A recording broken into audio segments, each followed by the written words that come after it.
chào tất cả mọi người nha. Hả? Hả?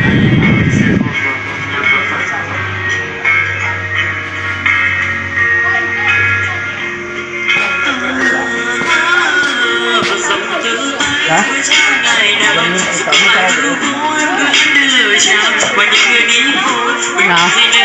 Cái này á?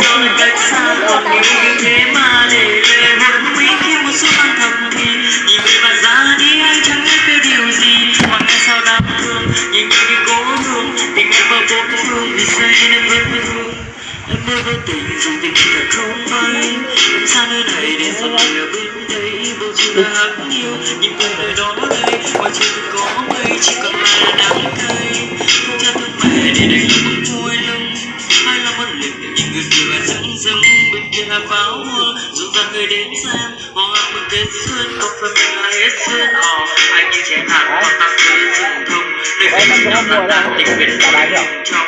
Anh là một con non đón mắt anh xa để xoài vòng yêu cho anh là một phần sống chẳng chỉ có hút chồng vì lúc anh ta còn trẻ nên đời bằng bạc yêu sinh anh chưa học hết lớp 10 người ta gọi là lưu linh anh nằm ngủ với sông nước và cái sông này tình còn người ta soi báo lộ hỏi tại sao chẳng phụ mình tình yêu ơi bình yên nói về đây đi để anh ôm để gió cuốn để ta yêu về nhà để gió hát vang lên câu tình ca để lệ quấn mỹ khi một số năm thật thì nhìn người mà ra đi anh chẳng nên cứ điều gì còn ngày sao đáng thương nhìn em như cố hương tình yêu vô thương một giây đã vững hương hết rồi cuối cùng nắng thì cũng đã ngã vàng bên người nhân tình ngắn phải thương bản thân mình buồn lòng phải không giá chẳng lớp bên đâu biết người cũng chẳng cho nên thôi câu chuyện thả ra xem nhưng nếu anh say như thế nào thì ai xem người ta sẽ nói anh tệ với những thứ mà anh vì thế nên anh phải sống như cái cách anh từng mơ dù cho thân này ông thá nhưng trái tim chẳng ngừng thở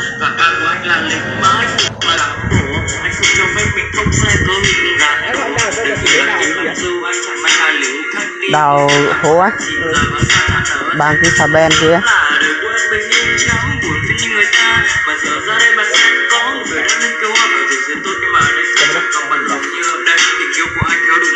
Ở đâu?